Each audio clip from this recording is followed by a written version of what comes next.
내 두 눈을 가져가도 좋으니 제발 이 여인만은 살려주시오.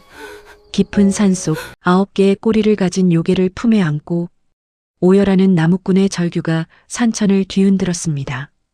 인간의 배신에 피눈물을 흘리던 천년 여우와 그녀를 위해 자신의 목숨까지 내던진 한 사내의 지독하고도 아름다운 사랑 이야기, 금기를 깨뜨린 의심이 불러온 파멸과 그 파멸의 끝에서 피어난 기적 같은 반전이 지금 시작됩니다. 여러분 이야기 시작 전 구독과 좋아요 눌러주신 뒤 어디서 듣고 계신지 댓글로 알려주시면 그곳에 행운과 행복이 가득하길 바라겠습니다.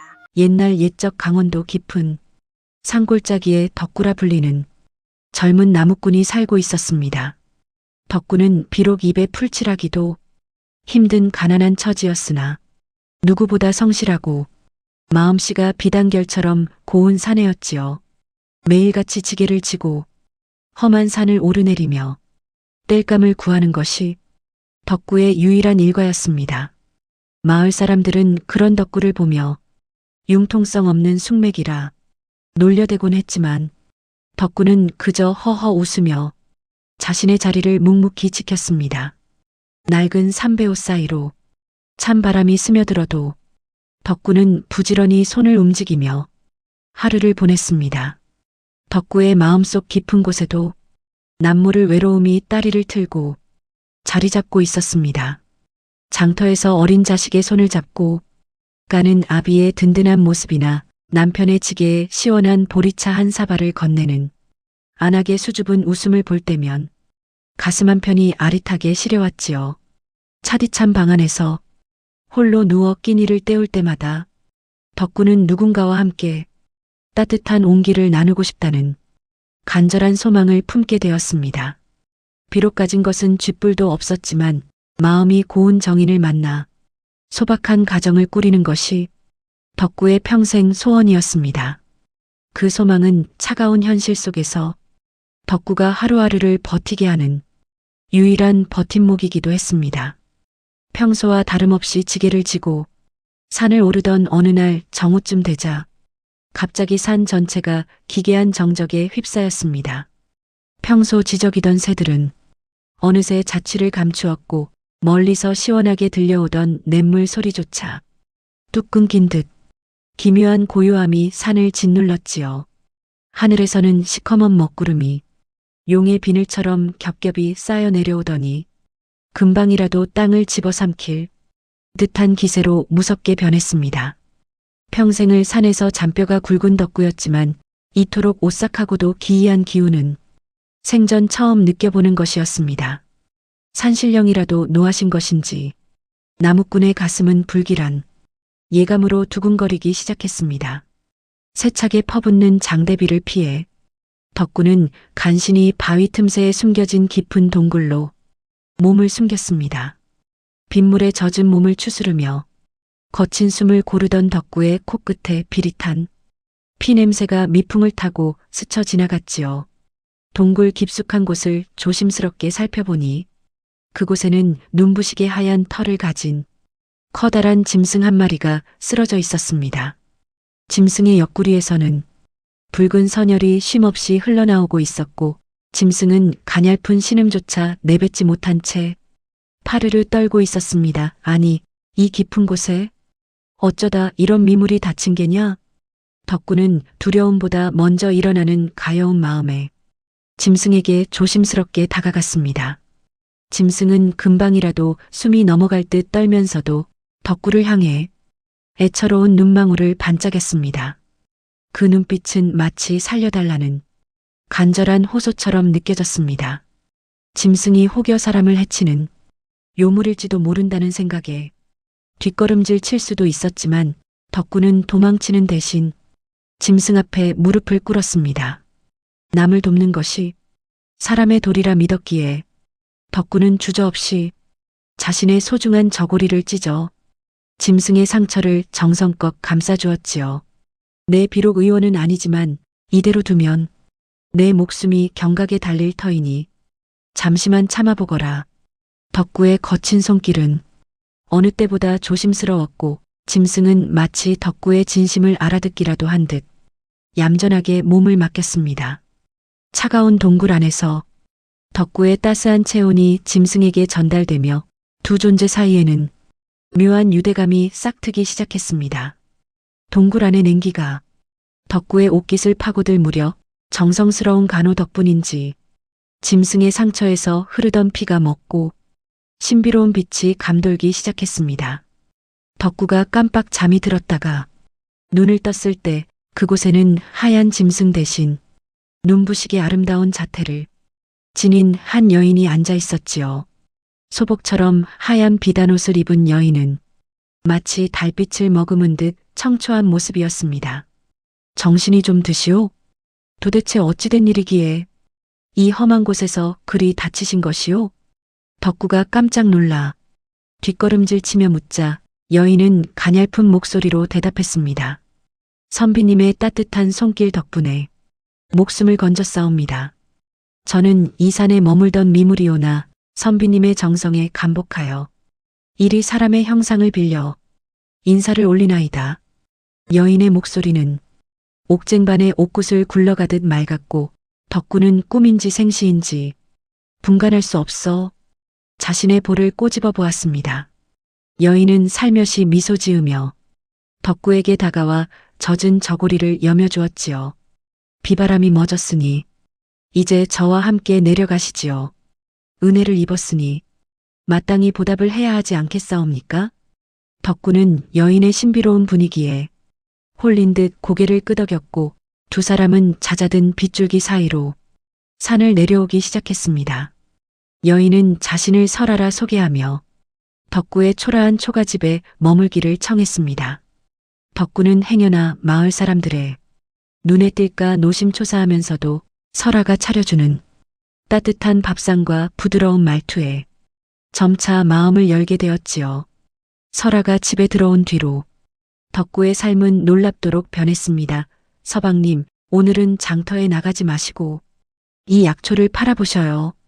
귀한 곳에서 어렵게 구한 것이니 좋은 값을 받을 수 있을 것이옵니다. 설아가 건넨 것은 산삼보다도 귀하다는 천년, 묵은 영지버섯이었습니다.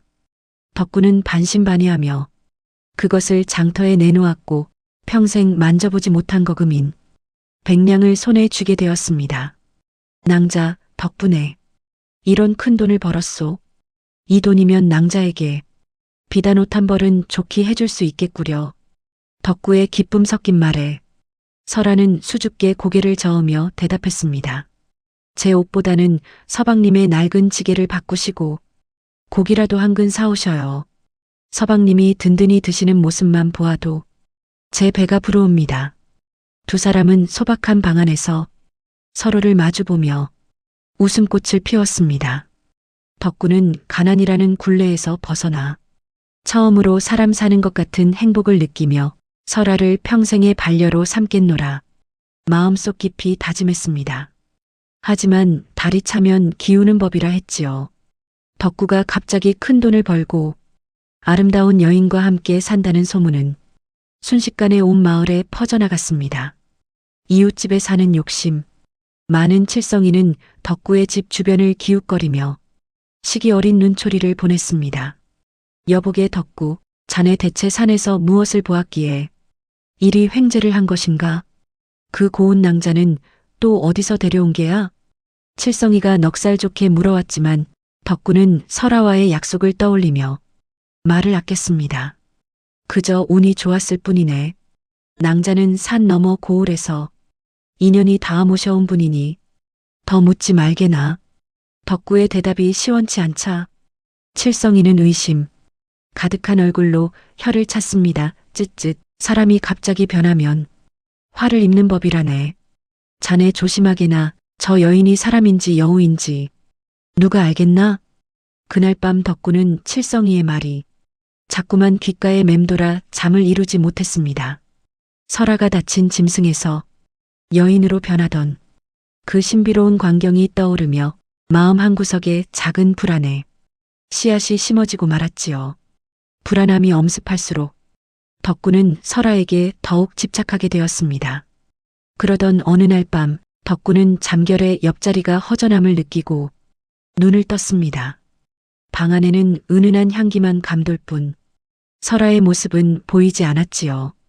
덕구는 조심스럽게 문을 열고 마당으로 나갔습니다. 달빛이 창백하게 내리쬐는 장독대 옆에서 설아는 무언가 간절히 기도를 올리고 있었습니다. 그런데 그녀의 그림자가 달빛에 비칠 때마다 사람의 형상이 아닌 꼬리가 길게 늘어진 짐승의 형상으로 일렁이는 것이 아니겠습니까? 덕구는 소스라치게 놀라 숨을 죽였습니다. 산신령님이시여, 부디 저에게 백날의 시간을 더 주시옵소서. 이 사내의 진심을 확인하고 평범한 사람으로 살아가고 싶사옵니다. 설아의 애절한 혼잣말이 바람을 타고 덕구의 귀에 흘러들어왔습니다. 덕구는 가슴이 방망이질 쳤지만 차마 아는 척을 할 수 없었습니다. 낭자가 정말 짐승이었단 말인가? 하지만 나를 대하는 그 따뜻한 마음은 거짓이 아닐 터인데 덕구는 혼란스러운 마음을 억누르며 다시 방으로 돌아와 잠든 척을 했습니다. 잠시 후 들어온 설아의 몸에서는 서늘한 산 기운이 느껴졌고 덕구는 그녀를 안아주면서도 묘한 거리감을 느끼기 시작했습니다. 불안한 비밀을 가슴에 묻어둔 채 시간은 흘러 어느덧 약속된 날의 마지막 밤이 다가왔습니다. 그동안 덕구와 설아는 그 어느 때보다 깊은 정을 나누었습니다. 덕구는 설아가 요물일지도 모른다는 의심을 사랑으로 덮으려 애썼고 설아는 덕구에게 헌신하며 진정한 지어미로서의 도리를 다했습니다. 서방님, 오늘 밤은 달이 유난히 밝사옵니다. 우리 시원한 막걸리 한 사발 나누며 긴 이야기를 나누지 않으시겠사옵니까? 설아가 정성껏 빚은 술과 안주를 내오며 말했습니다. 두 사람은 보름달 아래 평상에 앉아 서로의 꿈과 미래를 이야기했습니다. 덕구는 설아의 고운 얼굴을 바라보며 결심했습니다. 설령 그녀가 누구일지라도 평생을 함께하겠노라고 말이지요. 낭자, 내 비록 무지하고 가진 것 없는 나무꾼이나 낭자를 향한 내 마음만은 저 달처럼 변함이 없소. 우리 내일은 한양 장터에 가서 낭자에게 어울리는 예쁜 비녀를 하나 삽시다. 서방님, 그 말씀만으로도 소첩은 한이 없사옵니다. 부디 지금 이 마음을 잊지 마셔요. 두 사람의 대화는 밤이 깊어가는 줄 모르고 이어졌고 방 안으로 자리를 옮긴 두 사람의 그림자는 촛불 아래 하나로 포개졌습니다. 밖에서는 풀벌레 소리가 정겹게 들려왔고 방 안의 공기는 두 사람의 뜨거운 숨결로 가득 찼지요. 마치 세상에 오직 두 사람만 존재하는 듯한 완벽한 행복의 순간이었습니다. 하지만 이 평화로운 밤이 지나면 거대한 폭풍이 몰려올 것을 덕구는 아직 알지 못했습니다. 드디어 약속했던 백날의 마지막 밤이 깊어갔습니다. 사방은 죽은 듯 고요했고 오직 마당 구석에서 타오르는 모닥불만이 타닥타닥 소리를 내며 밤의 정적을 깨뜨리고 있었지요. 설아는 여느 때보다 창백한 안색으로 덕구의 손을 꼭 잡으며 신신당부했습니다. 서방님, 오늘 밤 자정부터 첫 딸기 울 때까지 절대로 방 문 밖을 나서서도 문틈으로 밖을 엿보아서도 아니 되옵니다. 만약 이 금기를 어기시면 우리 두 사람의 인연은 영영 끊어지고 말 것이니 부디 소첩의 말을 명심하셔요. 덕구는 설아의 떨리는 음성에 가슴이 철렁 내려앉았지만 짐짓 덤덤한 척 고개를 끄덕였습니다. 걱정 말구려. 낭자, 내가 어찌 낭자와의 약속을 저버리겠소. 어서 가서 쉬구려. 하지만 설아가 방을 나간 뒤 덕구의 마음속에는 걷잡을 수 없는 호기심과 불안함이 뒤섞여 요동치기 시작했습니다. 설상가상으로 낮에 만났던 칠성이의 독설이 귓가를 맴돌았지요. 칠성이는 덕구에게 독한 소주를 권하며 이렇게 속삭였던 것입니다. 자네 정말 바보로구먼. 저 여자가 밤마다 뒷산에서 여우짓을 하는지 아니면 다른 사내와 정을 통하는지 어찌 안단 말인가? 내 눈으로 직접 확인하지 않으면 평생 후회할 걸세. 덕구는 귀를 막으려 했으나 한번 싹튼 의구심은 독초처럼 빠르게 자라났습니다. 자정이 가까워지자 마당 쪽에서 기이한 바람 소리와 함께 짐승의 울음 섞인 구슬픈 노랫소리가 들려왔습니다. 덕구는 마침내 참지 못하고 떨리는 손가락으로 창호지에 구멍을 냈습니다. 그것은 돌이킬 수 없는 파멸의 시작이었지요. 구멍난 창호지 사이로 덕구가 본 광경은 가히 충격적이었습니다.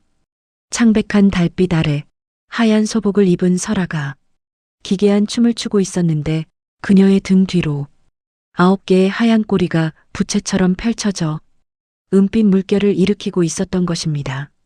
설아의 고운 얼굴은 간대없고 날카로운 송곳니를 드러낸 여우의 형상이 달빛을 향해 울부짖고 있었습니다. 그녀는 덕구가 지어준 옷을 찢어발기며 짐승의 본성을 드러내고 있었지요. 덕구는 그 공포스러운 모습에 숨이 턱 막혀 비명을 지를 뻔했습니다. 아, 저것이 정녕 내가 사랑했던 여인이란 말인가. 칠성이의 말이 사실이었구나. 나를 홀려 잡아먹으려는 요물이었어. 덕구는 공포에 질려 방구석으로 물러났습니다. 그 순간 밖에서 춤을 추던 설아가 딱딱하게 굳어버리더니 덕구가 엿보고 있는 문 쪽을 향해 고개를 돌렸습니다. 그녀의 눈에서는 푸른 안광이 뿜어져 나왔고 입가에는 피눈물이 고이기 시작했지요. 서방님, 어찌하여 저와의 약속을 저버리셨나이까? 이제 단 한 걸음만 더 나아가면 온전한 사람이 될 수 있었거늘 당신의 의심이 우리 모두를 망쳤사옵니다. 설아의 절규는 산천을 뒤흔들었고 덕구는 그 압도적인 기운에 눌려 정신을 잃고 쓰러지고 말았습니다. 다음 날 아침 덕구가 정신을 차렸을 때 방 안은 냉골처럼 차가웠습니다. 설아의 온기는 흔적도 없이 사라졌고 방 한가운데에는 그녀가 정성껏 수놓았던 비단 저고리만이 갈기갈기 찢긴 채 놓여 있었지요. 덕구는 허망한 마음으로 마당을 나섰습니다. 낭자, 설아 낭자, 어디 있는 것이오? 내가 잘못했소. 제발 다시 나타나 주시오. 덕구의 애타는 부름에도 대답하는 것은 허공을 가르는 산새 소리뿐이었습니다. 덕구는 자책하며 가슴을 쳤습니다. 요물이라 생각하며 무서워했던 마음보다 그녀를 잃었다는 상실감이 더 크게 다가왔기 때문입니다. 하지만 이미 엎질러진 물이었지요. 그때 마을 사람들이 덕구의 집으로 구름처럼 몰려왔습니다. 그들의 손에는 몽둥이와 낫이 들려 있었고 그 선두에는 비열한 웃음을 짓고 있는 칠성이가 서 있었습니다. 여보게들, 내 말이 맞지 않는가? 덕구 이놈이 요물과 정을 통하며 우리 마을의 전기를 빨아먹고 있었다네. 저기 찢어진 옷을 보게나. 저게 사람이 입을 옷인가? 덕구는 억울함에 항변하려 했으나 이미 마을 사람들의 눈에는 광기 어린 불신만이 가득했습니다. 무슨 소리요? 낭자는 나를 도와준 고마운 사람이었소. 당신들이 뭘 안다고 이러는 거요? 덕구의 외침은 분노한 군중의 함성에 묻혀버렸고 한때 평화롭던 덕구의 초가는 순식간에 난장판이 되고 말았습니다. 마을 사람들의 소란 사이로 검은 도포를 입고 기괴한 방울을 흔드는 사내가 나타났습니다. 그는 인근 고을에서 용하다고 소문난 흑도사라 불리는 자였는데 실상은 돈이라면 물불 가리지 않는 탐욕스러운 술법사였지요. 칠성이가 덕구의 재물을 가로채기 위해 큰 돈을 주고 불러들인 인물이었습니다. 허허, 과연 이곳에 천년 묵은 요괴의 기운이 가득하구나. 이 나무꾼 놈은 이미 요괴의 사술에 걸려 영혼이 썩어 문드러졌소이다. 흑도사는 서늘한 미소를 지으며 덕구를 가리켰습니다. 덕구는 그자의 눈빛에서 서린 도끼를 보았지만 마을 사람들은 흑도사의 말 한마디 한마디에 고개를 끄덕이며 겁에 질렸습니다. 도사님, 그럼 어찌해야 합니까? 우리 마을이 화를 입으면 어떡하나요? 마을 장로의 물음에 흑도사는 가당치도 않다는 듯 헛기침을 하며 대답했습니다.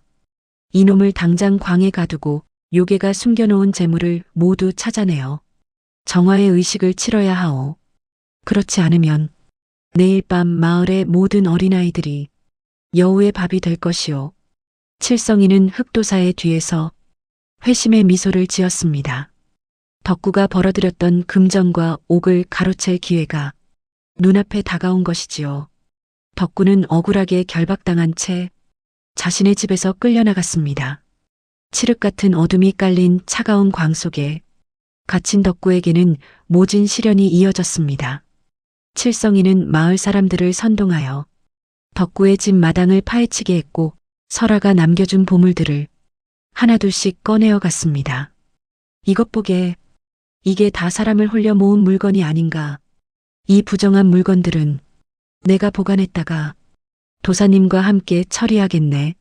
웜즈 아이뷰 DOK-9 시츠 인 더 코너 오브 더 다크쉐드 루킹 앳 더 도 히즈 스피럿 슬롤리 브레이킹 언더 더 웨이트 오브 히즈 러그렛 클로스 마이너스 업 DOK-9 위스퍼즈 어 사일런트 어팔러지 히즈 헤드 바우드 히즈 핸즈 쉐이킹 인 더 다크너스 핸드헬드 캐머러 CHIL-SEONG 카운츠 더 코인즈 히즈 핑거츠 스트리트 AI네드 위드 소일 히즈 아이즈 그리디 언드 UMBLINKING 인 더 캔들라이트 하이 앵걸 A 싱글 레이 어브 라이트 히츠 더 플로 어브 더 쉐드 DOK-9 리칭 포 잇 히즈 익스프레션 원 어브 프로파운드 롱잉 프로파일 뷰 DOK-9 린즈 히즈 헤드 에그 AINST 더 우던월 클로징 히즈 아이즈 이매저닝 SEOL-HWAS 보이스 인 더 콰이엇 엑스트림 클로스 마이너스 어브 어 디아리어 밀리리터 아이크 비전 어브 SEOL-화 허 페이스 사프트 언드 레이디언트 루킹 패스트 더 캐머러 인투 더 라이트 더치 틸트 더 신 페이즈 투 블랙 에즈 DOK-9 시츠 언론 인 더 사일런스 더 웨이트 오브 히즈 초이스 파이널리 세털링 업한 히즈 솔 칠성이는 눈이 뒤집혀 보석들을 챙겼고 덕구는 광 안에서 그 소리를 들으며 피눈물을 흘렸습니다. 하지만 시련은 여기서 끝이 아니었습니다. 흑도사는 덕구를 고문하여 설아가 숨어 있는 곳을 대라며 으름장을 놓았지요. 말하거라. 그 여우년이 어디로 도망쳤느냐? 내 놈이 입을 열지 않으면 오늘 밤 내 놈의 목을 쳐서 마을 앞산에 걸어둘 것이다.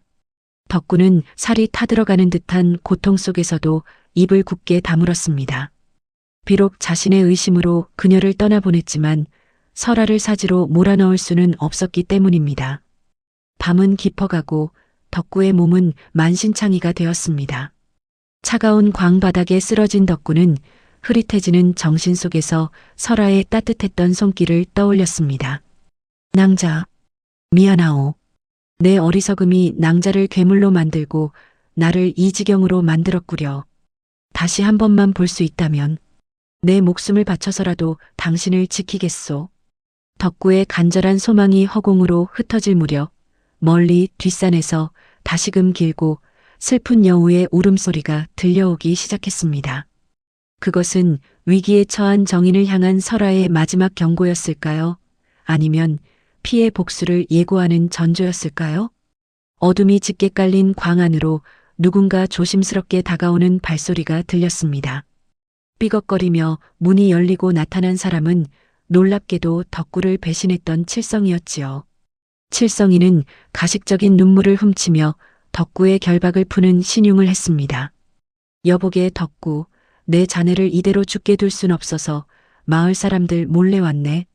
어서 이 구멍으로 빠져나가게나. 덕구는 갑작스러운 칠성이의 호의에 의구심이 생겼지만 당장 살아야겠다는 일념에 그의 손을 잡았습니다. 하지만 칠성이의 목적은 따로 있었지요. 대신 자네, 그 요물 여우가 숨겨놓은 여의주가 어디 있는지 말해주게. 도사님이 그러시는데 그걸 찾아야 자네의 죄도 씻고 마을의 애군도 막을 수 있다더군. 덕구는 칠성이의 탐욕스러운 눈빛을 보며 가슴이 차갑게 식었습니다. 칠성이 자네, 정말 나를 생각해서 온 것인가? 아니면 그 보물이 탐나서 온 것인가? 낭자는 보물 같은 건 숨겨둔 적이 없네. 오직 소박한 마음 하나로 살았던 분이란 말이네.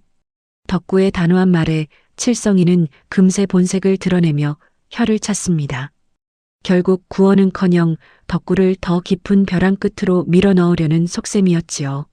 칠성이와의 실랑이가 이어지던 그때 밖에서 흑도사의 날카로운 호령 소리가 들려왔습니다. 흑도사는 이미 덕구가 도망치려 한다는 것을 눈치채고 마을 장정들을 대동해 광을 에워쌌지요.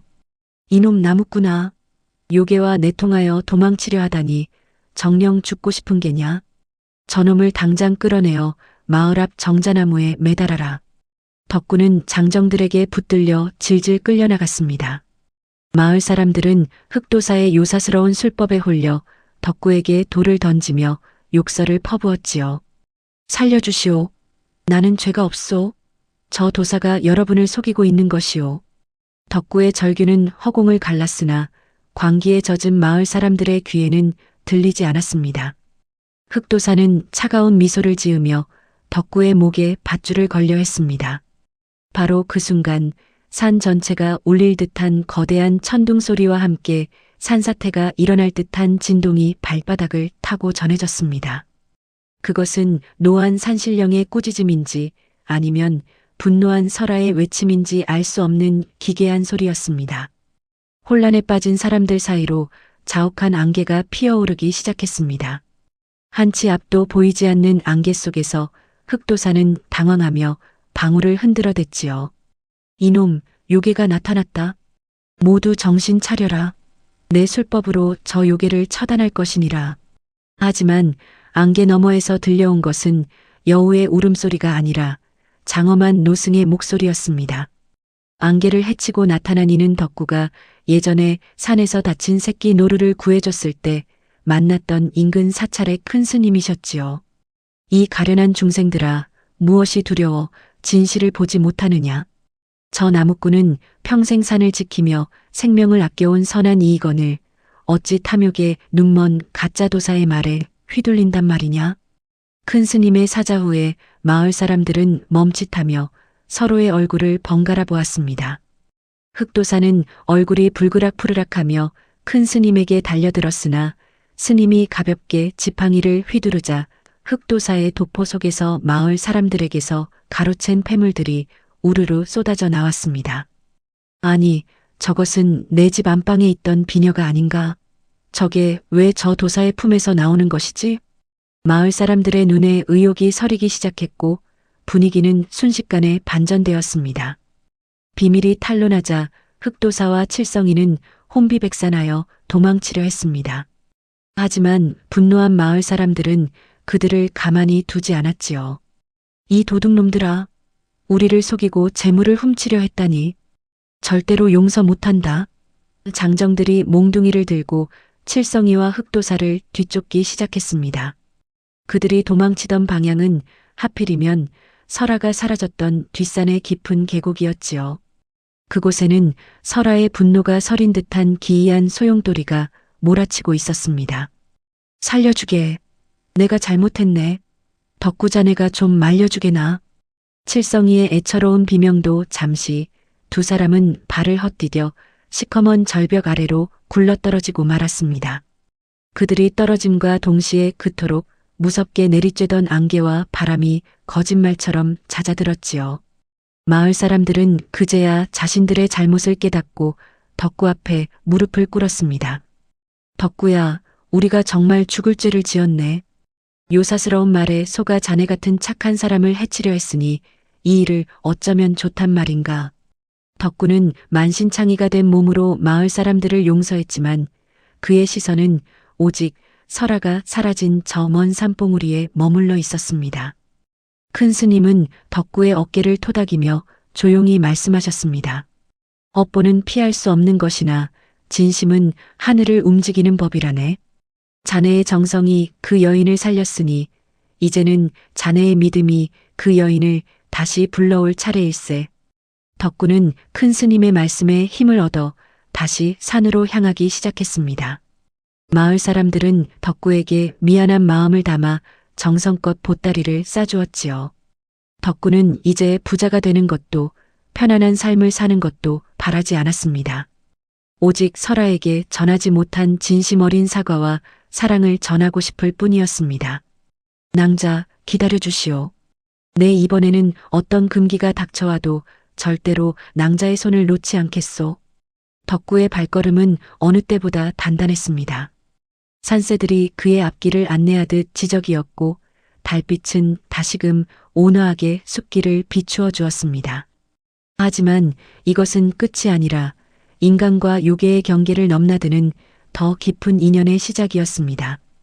덕구는 큰 스님이 일러주신 대로 설아가 머물고 있다는 전설 속의 안개 골짜기를 향해 발걸음을 재촉했습니다. 그곳은 사람의 발길이 닿지 않는 험준한 곳으로 날카로운 바위들이 짐승의 이빨처럼 솟아 있었고 이름 모를 넝쿨들이 덕구의 발목을 옥죄었지요. 집시는 벌써 너덜너덜해져 발가락 사이로 붉은 핏방울이 배어 나왔으나 덕구는 아픈 줄도 모르고 산을 올랐습니다.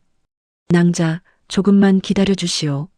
내 반드시 낭자를 찾아내어 사죄를 드릴 터이니 부디 무사히만 있어 주시오. 덕구는 거친 숨을 몰아쉬며 허공에 대고 혼잣말을 내뱉었습니다. 산바람은 마치 덕구를 비웃기라도 하듯 차갑게 뺨을 때렸고 나뭇잎들은 사르륵 소리를 내며 덕구의 앞길을 방해했습니다.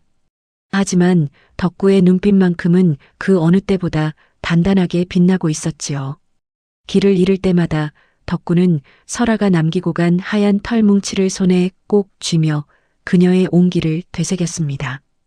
해가 뉘엿뉘엿 저물어 사방에 어둠이 깔릴 무렵 덕구는 정신이 아득해져 비틀거렸습니다. 그때 숲속에서 반짝이는 두 개의 눈동자가 덕구를 응시했지요. 그것은 예전에 덕구가 구해주었던 새끼 노루였습니다. 노루는 어느새 늠름한 자태를 뽐내며 덕구 앞에 나타나 앞장서기 시작했습니다. 오, 내가 나를 도와주러 온 것이냐? 그래, 설아 낭자가 있는 곳을 알고 있다면 부디 나를 인도해다오. 덕구의 물음에 노루는 고개를 끄덕이듯 까딱이며 가파른 절벽 쪽으로 뛰어갔습니다. 덕구는 노루의 뒤를 쫓아 벼랑 끝에 다다랐고 그곳에서 구름에 가려진 비밀의 동굴을 발견했습니다. 동굴 입구에서는 은은한 향나무 냄새가 풍겨 나왔으며 안쪽 깊은 곳에서는 푸른빛이 새어 나오고 있었지요. 노루는 덕구에게 길을 열어준 뒤 어둠 속으로 유유히 사라졌습니다. 동굴 안으로 들어선 덕구의 눈앞에 믿기지 않는 광경이 펼쳐졌습니다. 그곳은 차가운 동굴이 아니라 설아와 함께 행복했던 시절의 초가집 마당이 그대로 재현되어 있었지요. 만발한 복숭아꽃 아래서 설아가 고운 자태로 앉아 술을 놓고 있었습니다. 서방님 오셨사옵니까? 늦으시는 줄 알고 소첩이 맛난 술상을 차려놓았나이다. 어서 와서 드셔요. 설아의 목소리는 너무나 달콤하여 덕구는 당장이라도 그녀에게 달려가고 싶었습니다. 하지만 덕구는 곧 그것이 자신의 간절함이 만들어낸 환영임을 깨달았습니다. 설아의 눈동자에는 생기가 없었고 그녀의 손끝에는 온기가 느껴지지 않았기 때문이지요. 낭자, 이것은 진짜 당신이 아니구려. 내 당신의 겉모습만 보고 현혹되지 않겠소. 진정한 당신의 아픔을 보지 못한 내 어리석음을 먼저 씻어내야겠소. 덕구가 눈을 질끈 감고 외치자 화려했던 환영은 먼지처럼 흩어지고 다시 축축하고 어두운 동굴 벽이 나타났습니다. 덕구는 자신의 욕망을 이겨내고 한 걸음 더 진실에 다가갔습니다. 동굴 끝에 다다르자 거대한 하얀 바위 위에 9개의 꼬리를 늘어뜨린 거대한 여우 한 마리가 웅크리고 있었습니다. 그것은 인간의 모습을 잃어버린 설아의 본모습이었지요.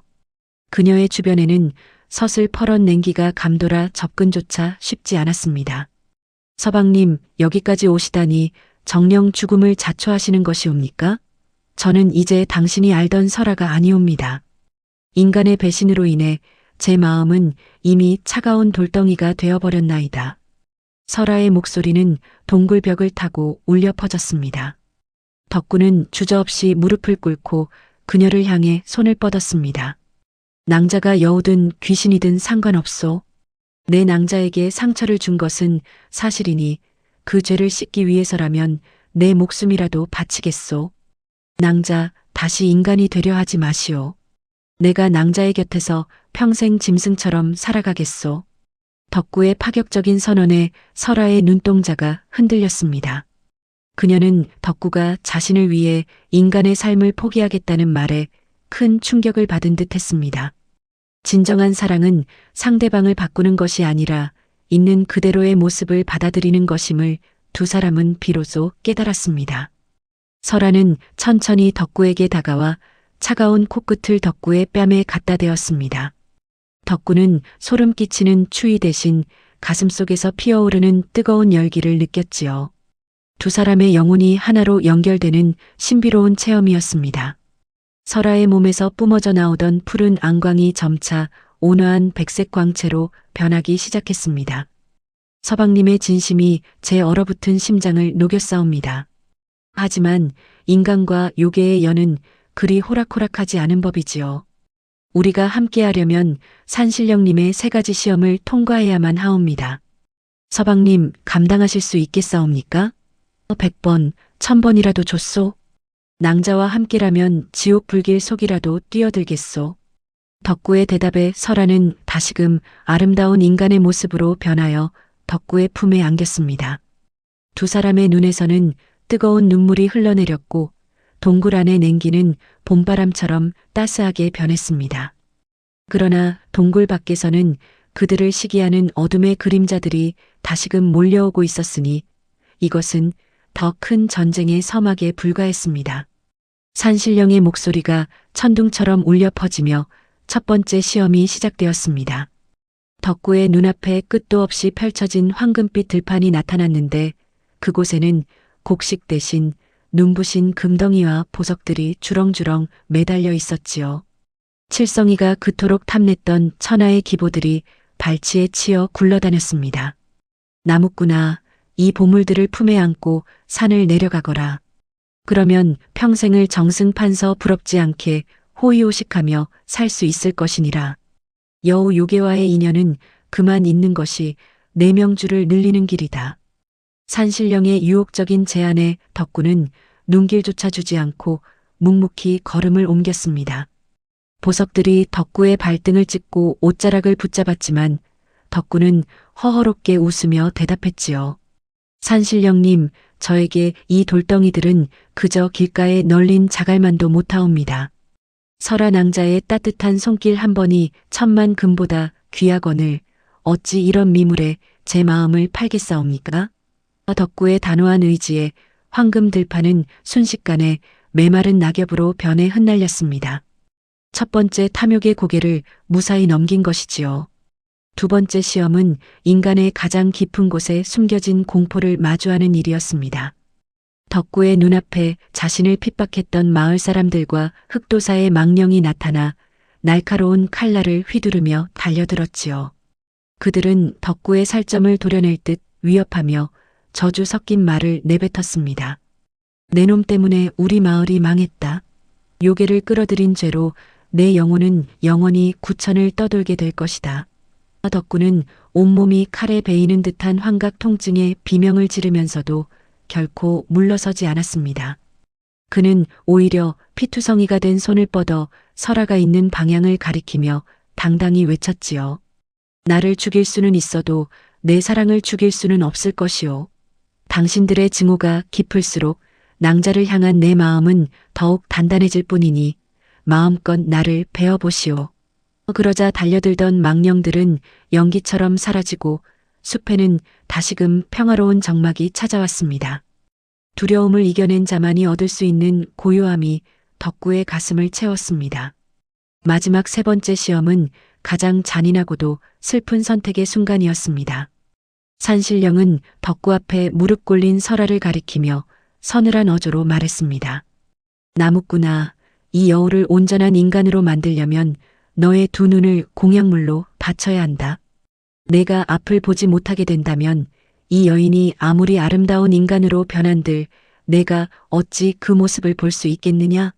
보지도 못할 사랑을 위해 내 신체를 포기하겠느냐? 설아는 눈물을 흘리며 덕구의 소매를 붙잡고 간청했습니다. 서방님, 아니되옵니다. 저를 위해 그런 희생을 하지 마셔요. 저는 차라리 평생 짐승으로 살아도 좋으니 서방님의 눈이 머무는 곳에 남고 싶사옵니다. 하지만 덕구는 인자하게 웃으며 설아의 눈물을 닦아주었습니다. 그러고는 주저없이 산신령을 향해 고개를 숙였지요. 산신령님, 제 두 눈이 없어도 마음의 눈으로 낭자를 볼 수 있으니 아무런 상관이 없사옵니다. 낭자가 부디 평범한 인간으로 태어나 따뜻한 햇볕 아래서 웃을 수만 있다면 저는 평생 어둠 속에서 그 웃음소리만 들어도 행복할 것이옵니다. 어서 제 눈을 가져가시옵소서. 덕구가 두 눈을 감고 재물을 바치려던 찰나 동굴 전체가 눈부신 백색 광채에 휩싸였습니다. 노했던 산신령의 얼굴에는 인자한 미소가 번졌고 덕구의 두 눈은 멀기는커녕 이전보다 훨씬 맑고 투명하게 빛나기 시작했지요. 허허, 참으로 기특한지고 진정한 사랑이란 나를 버려 상대를 살리는 것임을 내가 몸소 증명하였구나. 이제 너희 앞을 가로막을 금기는 더 이상 존재하지 않는다.